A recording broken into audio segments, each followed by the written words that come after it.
proposition 171. So this is the result where we ended the class graph theory video. We did not prove it, so today we are going to prove it. So before that, let us once again go through the statement. Here we have two graphs, G and X. G is an mx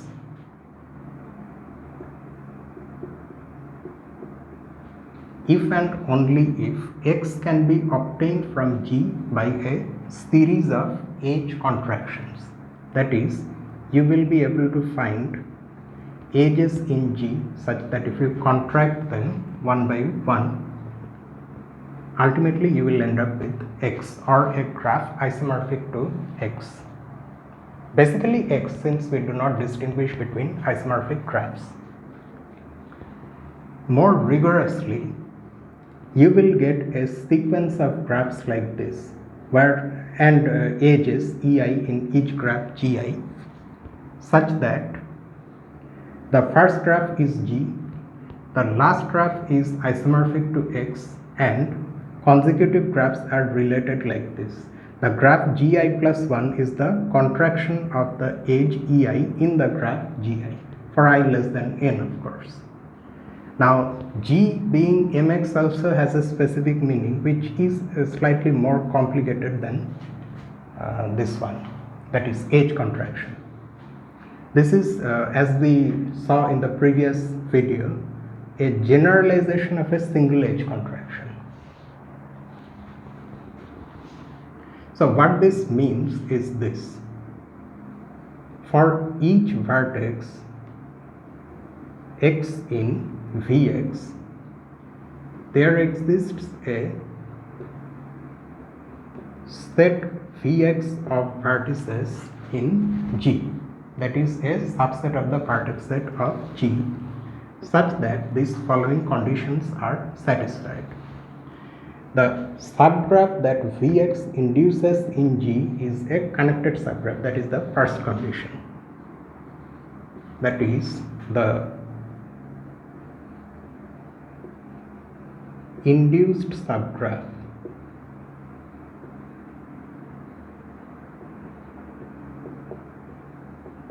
GVx is connected. Then the next condition is that if you collect these sets Vx,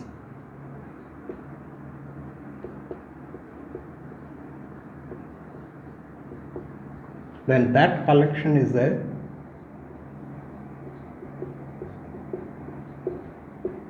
partition of the vertex set of G. We already know what that means. It simply means that each Vx is a non-empty subset of the vertex set of G. That means each one has at least one vertex in it. Distinct Vx's are disjoint, and if you take the union of all the Px's, you get the entire set of vertices of G. And there is one more condition: for vertices x and y in X,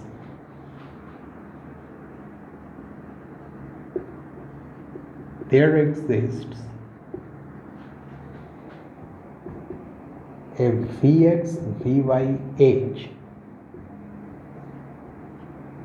in G if, and let me continue from here, if and only if x and y are adjacent in the graph capital X, that is, they form an edge in the graph X. Now to illustrate this notion of G being mx and having this meaning, we saw in the previous video one example, and in that example we are now going to make an observation which will be necessary for us in order to carry out this proof. in that example, if we actually go back to that example, we just need to roughly recall what the things were. So this was our graph X, and the graph G was partitioned like this, okay, where these were the partition steps. For example, this was our X, this was Z, this set was VZ, it had 3 vertices, something like that. There are interconnections, of course. We are going to ignore them for the time being because we don't need them. The thing that we need to observe here is that, and also let us recall, because we are in fact showing this much, one of these sets was a singleton set corresponding to corresponding to one vertex here, and it itself had only one vertex in it. Now the observation we are trying to make here is that distinct vertices in the graph X corresponded to distinct sets Vx, and that is something which we don't see here anywhere, because the author says that each x belonging to this graph X corresponds to a Vx in Vg. However, he does not say that distinct vertices in X should correspond to distinct sets. That is, these are also called branch sets, recall that. So that is an observation we are going to assume. Okay, we are going to make that extra assumption. I think the author already means it, but somehow failed to write it explicitly. Now you may think that this is something I am assuming, and in general that is not something the author meant to say. But note also that if you don't have this distinctness, say you have distinct vertices in your X for which these branch sets are actually equal, then some cases will arise in which this proposition will fail. The fact that it has been mentioned, the author in fact has mentioned this thing here somewhere. I luckily have it here. See, he says intuitively we obtain X from G by contracting every branch set to a single vertex, and of course deleting any parallel edges or loops that may appear in this process. So that also tells us that distinct vertices in X should correspond to distinct branch sets. So we are now going to make that an additional assumption, and then we are now going to prove the proposition. There is no full-fledged proof given in the text, only a small hint is given. So we are going to proceed forward based on that hint. That hint is to just apply induction on the order of G minus the order of X, and that's what we are going to do precisely. Also, simultaneously battling this unimaginable heat. Don't know what is happening.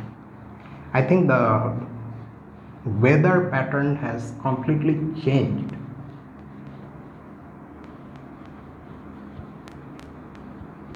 I never experienced this much heat and humidity before. So it's becoming extra difficult. I cannot sleep also at night.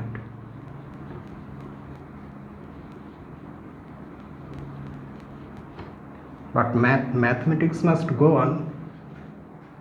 So here is the proof.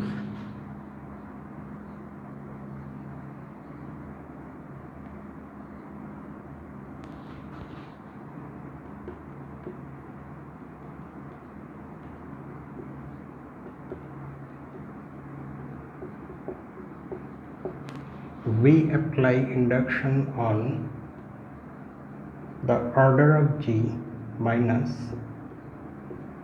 the order of x. The fact that we have made that assumption that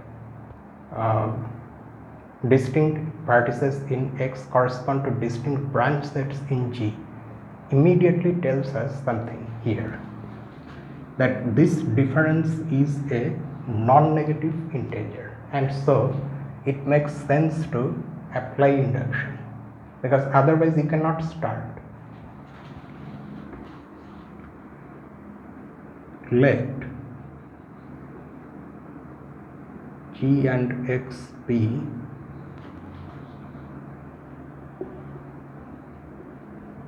I think in the beginning we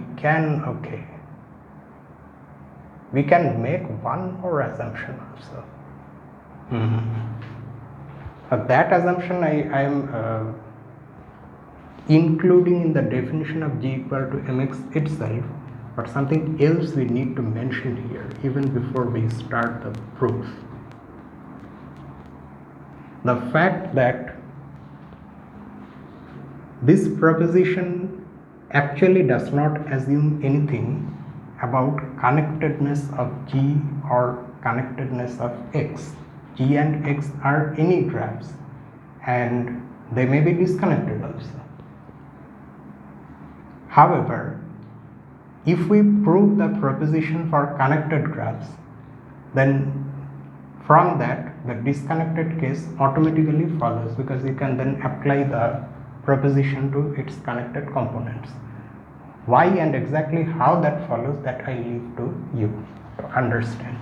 So in the beginning of the proof we mention like this: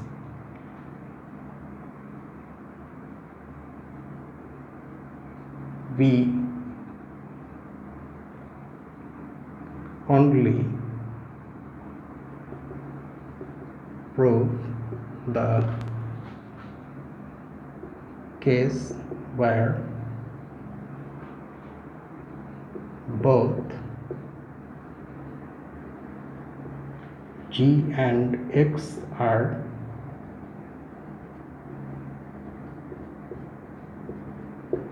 connected.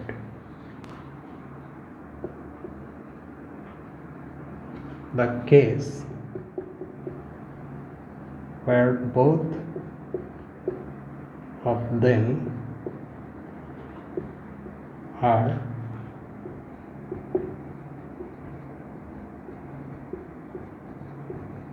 disconnected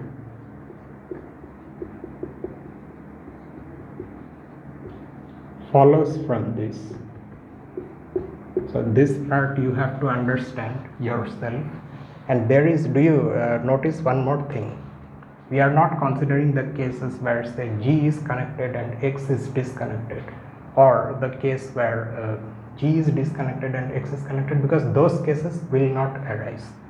Not here, not here. Okay. So for us now both G and X are connected. Now we apply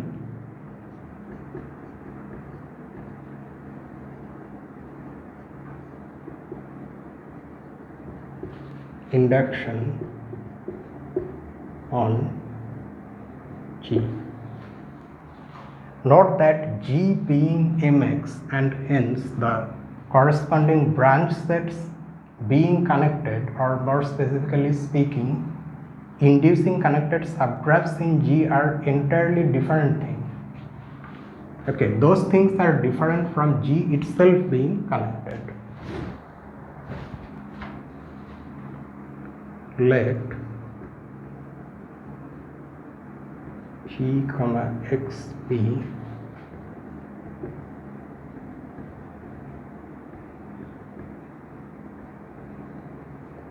graphs having the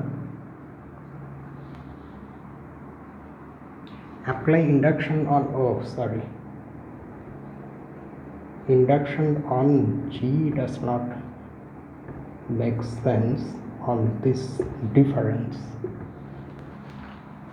such that this difference is 0. That means now G and X have the same number of vertices.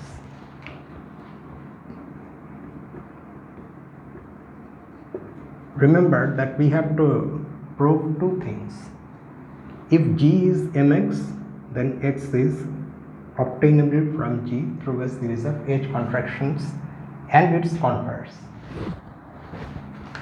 So first, assume G to be equal to Mx. Okay, then there exists a partition, there are branch sets in G which satisfy so and so things. But then, because of our assumption that distinct vertices in X correspond to distinct branch sets and this equality, it now follows that the branch sets are singleton sets.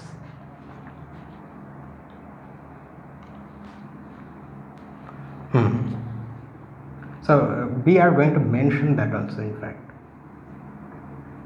because we haven't written about that distinctness of the branch sets anywhere, no?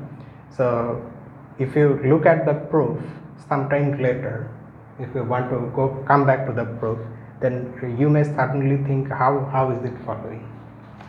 Since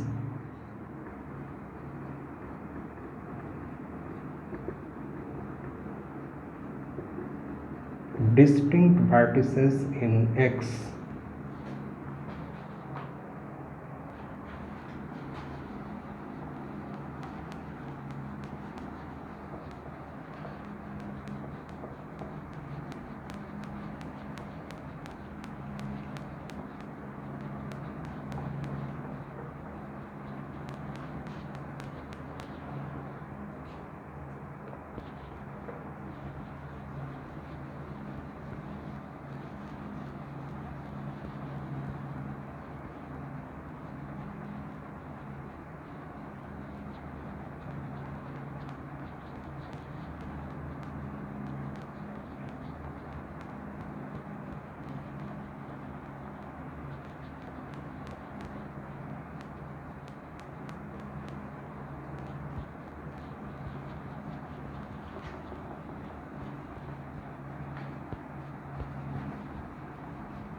correspond to distinct branch sets in G.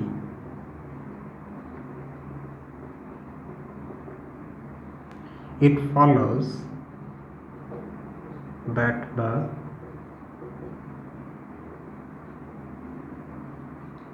branch sets in G are all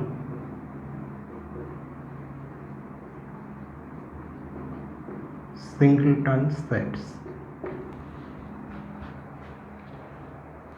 and the reason for that is because not only are the branch sets forming a partition of the vertex set of G, but now they need to be distinct also, and X has as many vertices as G has. Hence, now you use that condition that we have in the definition of G equal to Mx. Two branch sets have an edge linking them if and only if their corresponding vertices in X are adjacent. Here, because the branch sets are singleton, so those single vertices are adjacent in the branch sets if their corresponding vertices in X are adjacent. Hence, the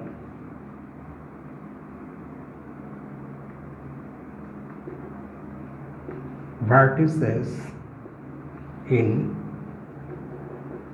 two distinct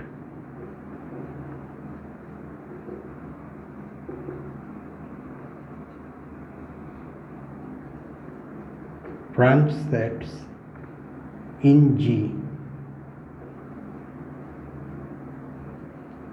are adjacent in G if and only if their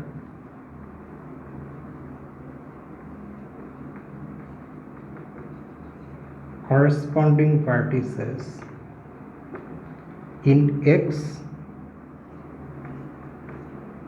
are adjacent in X. So the situation now is like this.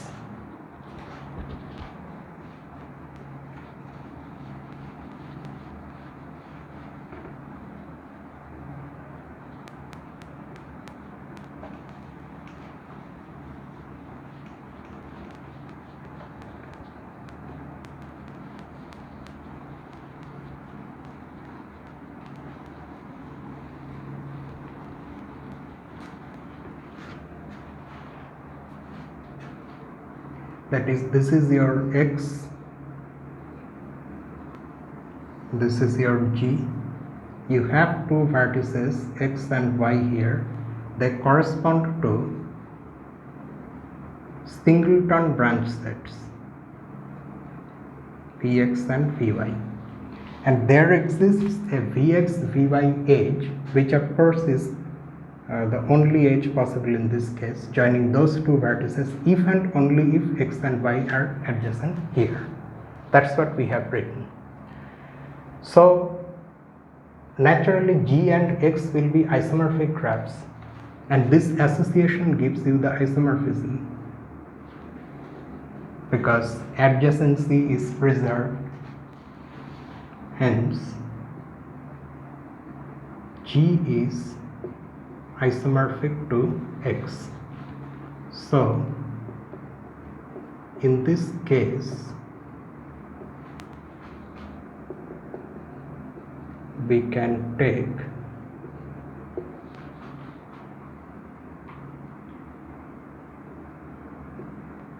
G0 and Gn to both be equal to G. Then X is obtainable from G through a series of edge contractions, which in this case is vacuous in the sense that actually no contraction takes place. We are not considering any contraction, but that also is a trivial case of edge contraction. It's like the symmetries of an equilateral triangle form a group, the group of symmetries of an equilateral triangle. One of the symmetries is rotating the triangle through 0 degree, which is not actually doing anything, truly speaking, but nevertheless it's a symmetry. So just like that, this case is also a case in which X has been obtained from G through a series of edge contractions in which actually no contraction takes place, but nevertheless it's also falling in line with what we are claiming in the proposition.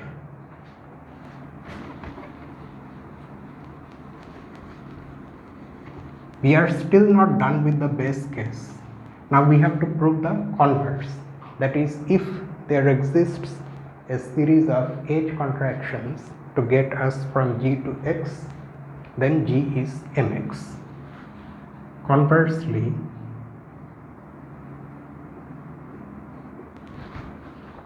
let there exist graphs etc. Gn such that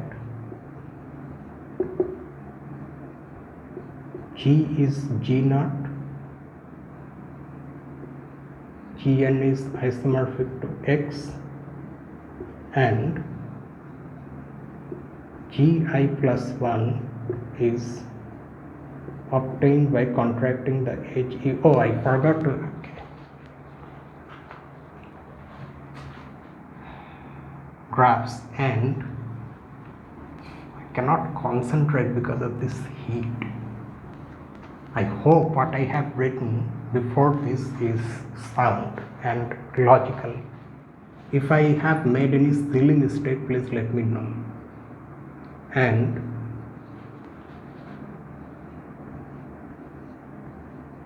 edges EI belonging to GI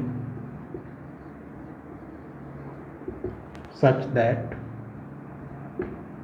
G is G naught, Gn is isomorphic to X, and Gi plus 1 is this for all I less than n. Now we know that when we contract a graph, its number of vertices gets reduced by 1, that is, its order gets reduced by 1. However, we are dealing with graphs G and X which have the same order. Since G and X have the same order,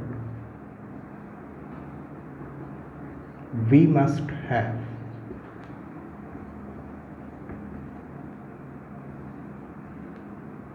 G equal to G naught equal to Gn isomorphic to X.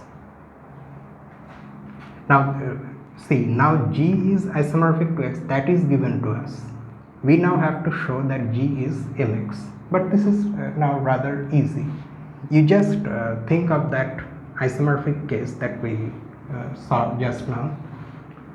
So to form the branch sets, you just use that isomorphism. Now we are going in the opposite direction. Let f from G to X be an isomorphism. Isomorphic means there will be at least one isomorphism. There may be many, but we need only one.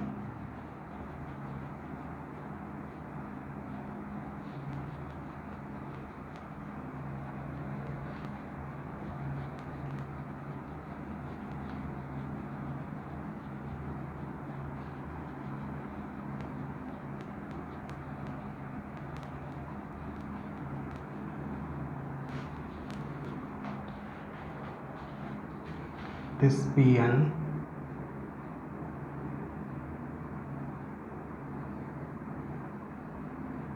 isomorphism.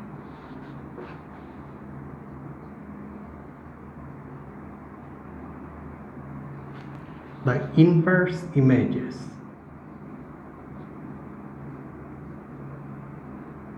Vx equal to f inverse of x for x belonging to,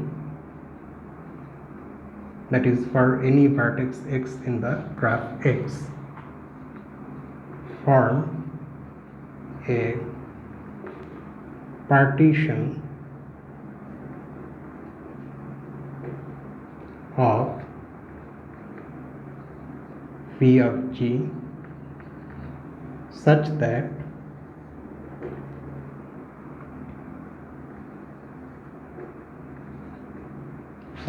or, so I need to mention the vertices again.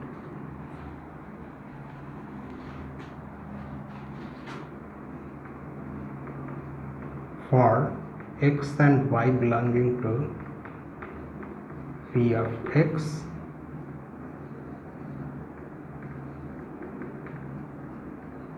there exists a Px Py H in G if and only if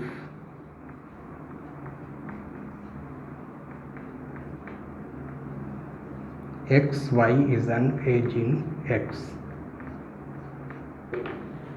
Okay, now this claim that we have made, we need to justify.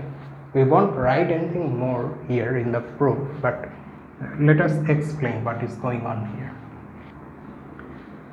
F is an isomorphism from G to X.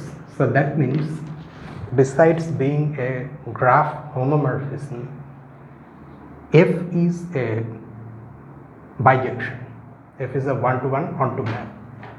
Due to this bijective nature, each inverse image is actually a singleton set, and due to the fact that this F is not just a bijection but a homomorphism, so those single vertices in these inverse images are adjacent in G if and only if their corresponding points or corresponding vertices in X are adjacent in X, and that's what we needed to show. Hence,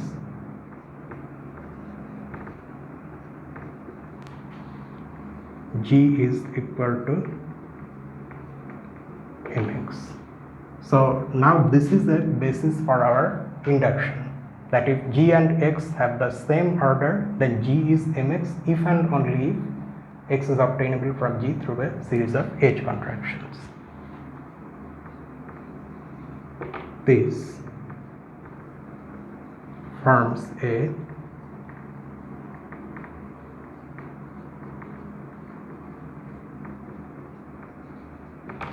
basis for our induction.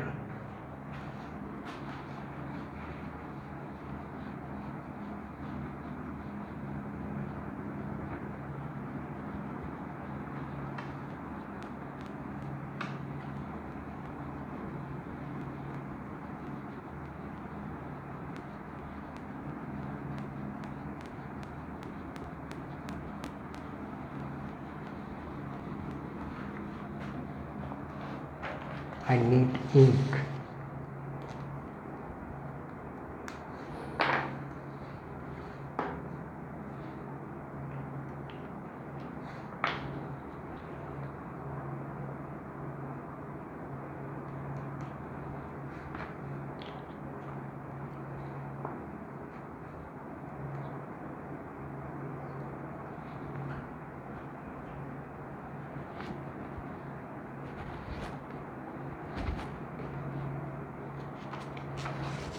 Okay.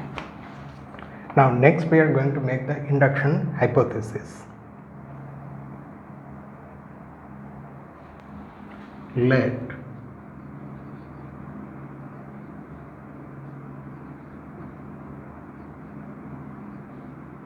the proposition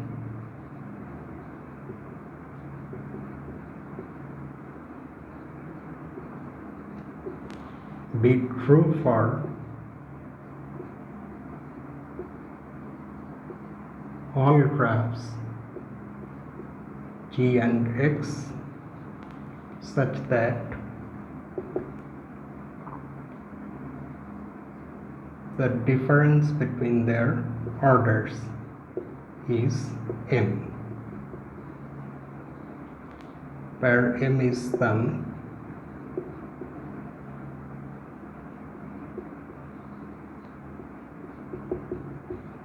non-negative integer. And now we are going to look at the case where the difference is M plus 1. Let G prime and X prime be graphs such that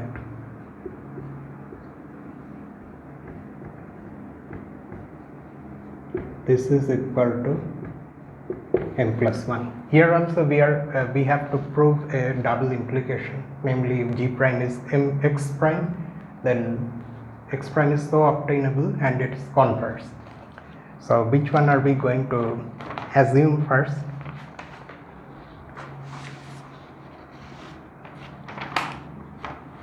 That Mx prime 1, assume that G prime is equal to Mx prime.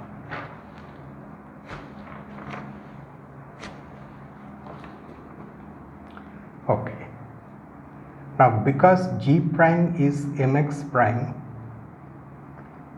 so there exists a partition of the vertex set of G prime where so and so things will be true. Let's just write that down first. Then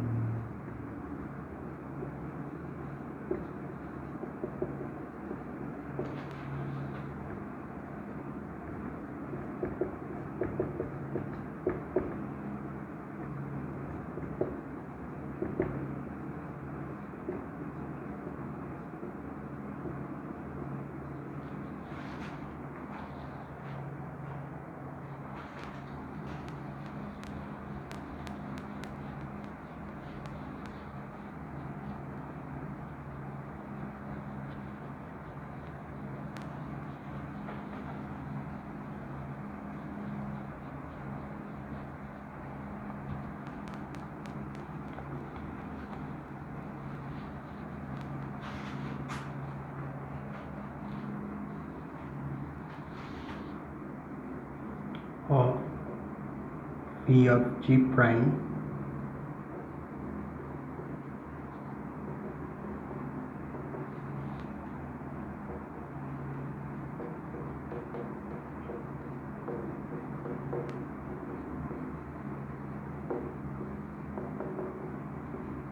there exists a Px Vy edge in G prime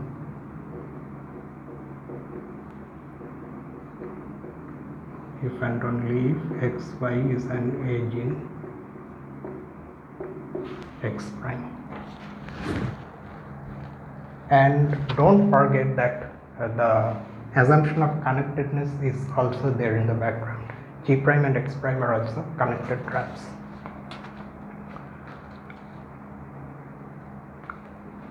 Okay, now watch this. Since this difference in their orders is greater than or equal to 1, because it is m plus 1 and m is a non-negative integer, so in the least case also this difference is equal to 1, it is not 0. So the difference is greater than or equal to 1. All the branch sets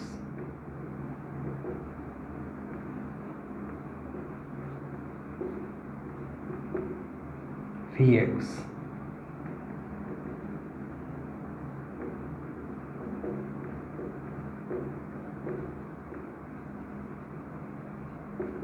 cannot be singleton because of the at least one extra vertex in G prime, at least one branch set should be not a singleton set. It should have more than one vertex. So let Vx be a branch set in G for, of course, x belonging to x prime that has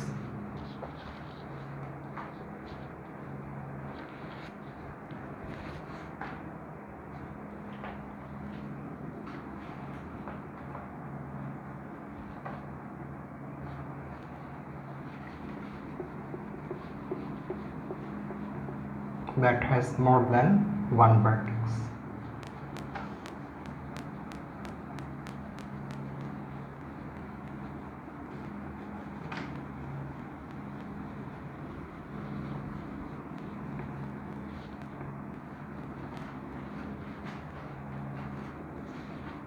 Or we can write like this also, at least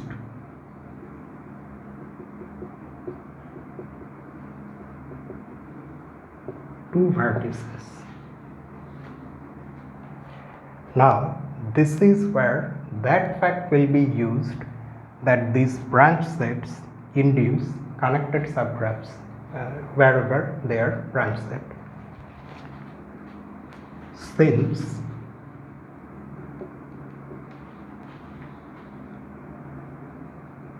G prime Vx is a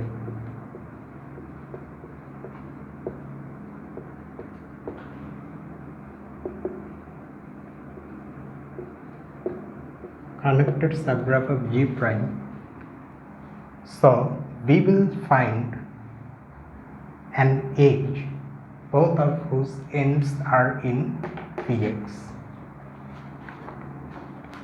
How exactly have I written it here?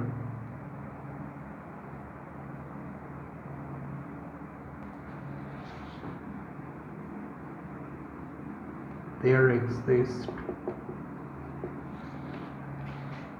U and V, okay? U and V belonging to Vx, which form an edge such that E equal to UV is an edge in G prime. Because in the least possible case where there are exactly two vertices in Vx, due to that connectedness, those two vertices at least should be adjacent. So in any case, you will find an edge in G whose both of whose ends lie in Vx.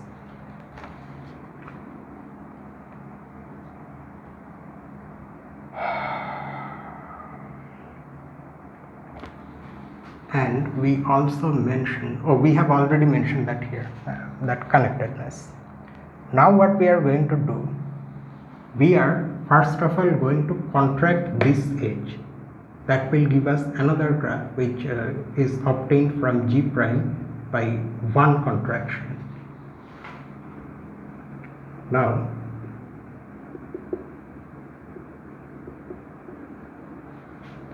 consider the graph, say G double prime, which is obtained by contracting the edge E in G prime. Since, okay, so how many vertices will G double prime have? One vertex less than G prime, because a contraction causes that. It causes you to lose one vertex. Actually, we lose two vertices, the ends of the edge which is being contracted, but in its place we also supply a new vertex, so we lose exactly one vertex. So since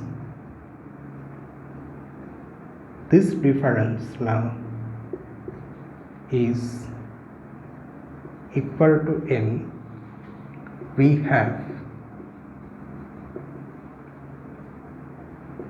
by the induction hypothesis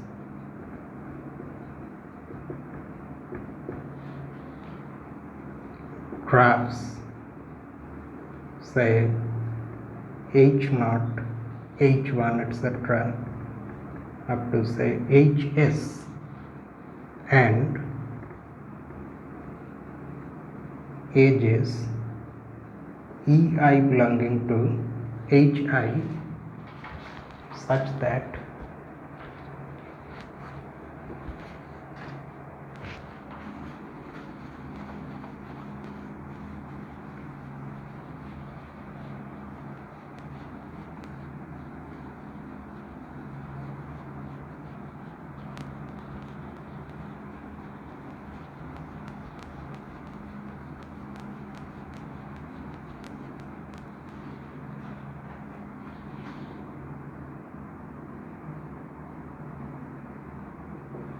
what is the first graph here?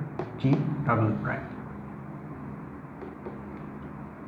This is equal to H0. HS is isomorphic to X prime, and HI plus 1 is obtained by contracting EI in HI for all I less than S. Now, how do we form such a sequence of graphs which suffer contractions one after another and gets us from G prime to X prime? That is now clear because you are already having such a series of contraction or a sequence of contractions from G double prime to X prime, and you have one contraction that gets you from G prime to G double prime. So you just adjoin this extra contraction to these other contractions, and that gives you a series of contractions from G prime to X prime. So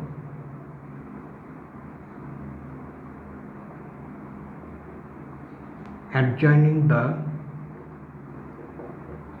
single contraction, if you want you can of course rigorously write this entire thing again in this fashion that will include this extra contraction, but I am not going to do that because it's now understood. So I am writing somewhat more informally and less rigorously like this. So adjoining the single contraction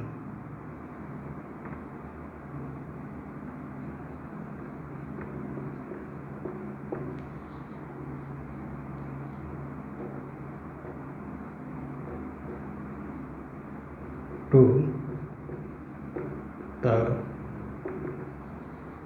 series of contractions that get us from G double prime to X prime, we obtain a series of contractions that get us from G prime to X prime, and that's what we wanted to prove. Having assumed that G prime is mx prime, we have obtained a series of contractions that get us from G prime to X prime. But now its converse also needs to be proved because that will only complete the entire proof. So conversely,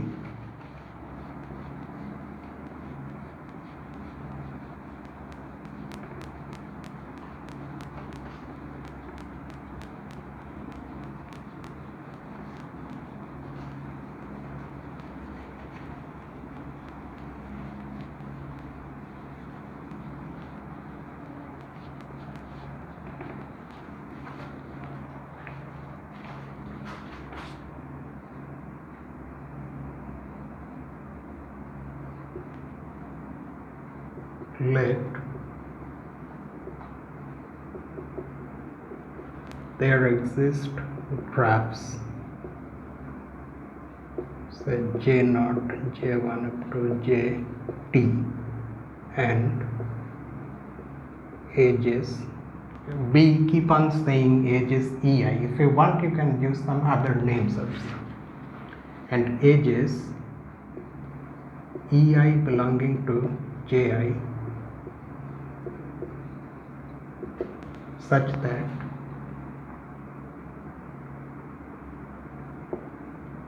G prime is J0, then Jn is isomorphic to X prime, and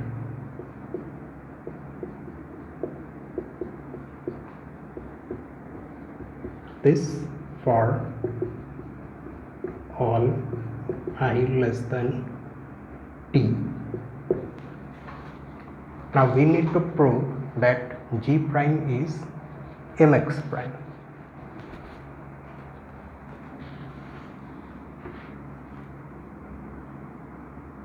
Since now here also, just like that converse to this one, that is this one, we are going to concentrate on first of all one contraction, that is the graph you obtain by contracting E0, the edge E0 in J0, and that by our notation is J1, capital J1, since the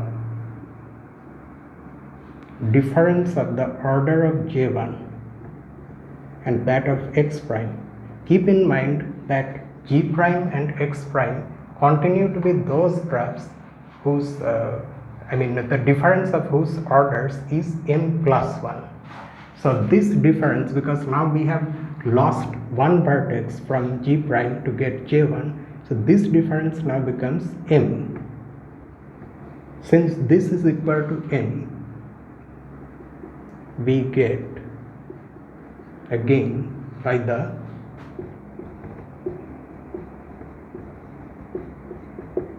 induction hypothesis again, but now we get the converse of what we got here from the induction hypothesis.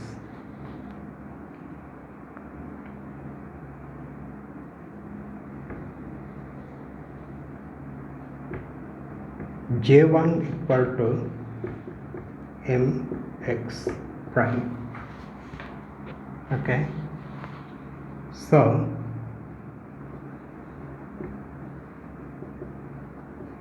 there exists a partition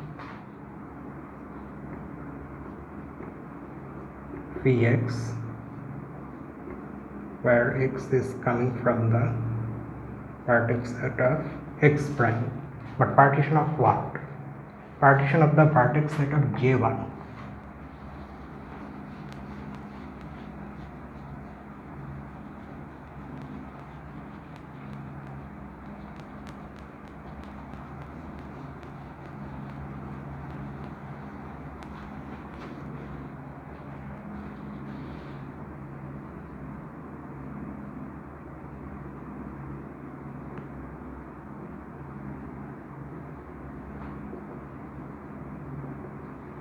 Such that for same condition x and y belonging to x prime,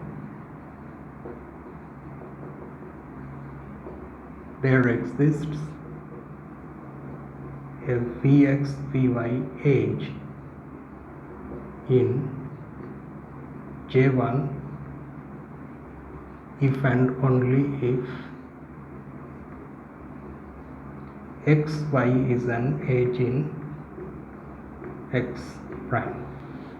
Now we need to get from this to G prime, and between J1 and G prime there is a difference of only one vertex. So, and what do we need to show? We need to show that the vertex set of our G prime also can be partitioned so that these things happen. And in showing that, we are of course going to use this partition, because that is almost G prime itself, only there is a small difference of that single vertex, and that extra vertex will have to be adjusted like this. Adjoin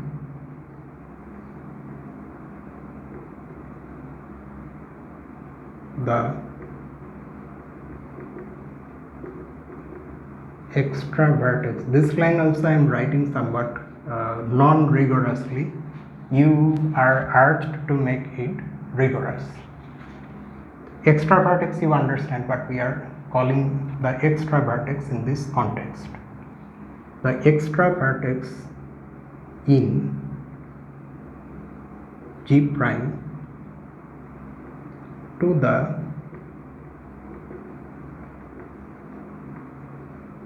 branch set Vx to, okay, we cannot write the branch set,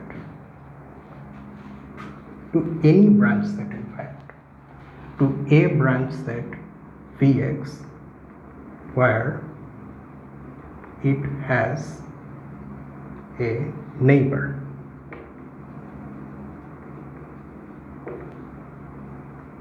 This will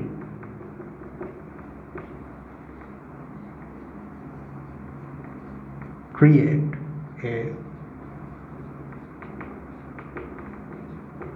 partition of, we already have a partition of V of J1, But now this adjustment will create a partition of V of G prime with those requisite properties. This is also something that I am using in order to avoid writing all those things again. But you have to, of course, write all the things in detail. I am just simply giving you the main idea.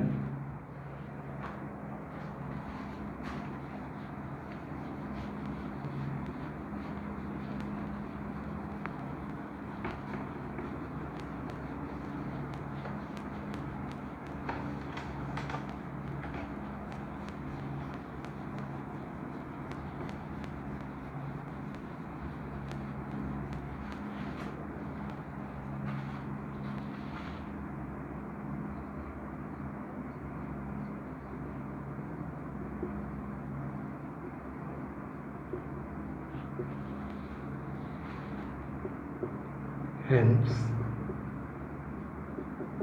we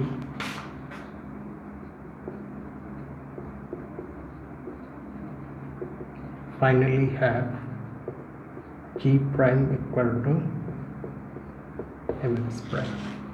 This completes the induction because now we have shown both the ways.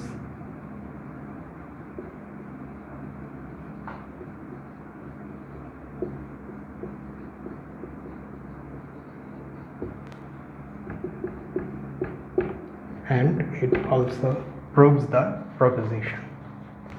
And I'm of course going to stop here itself.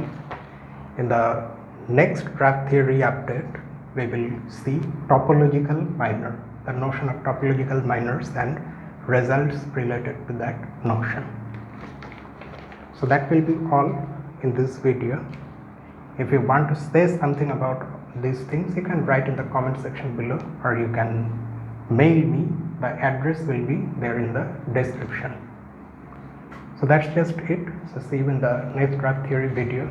Until then, this is me, Lucifer, almost baked to death.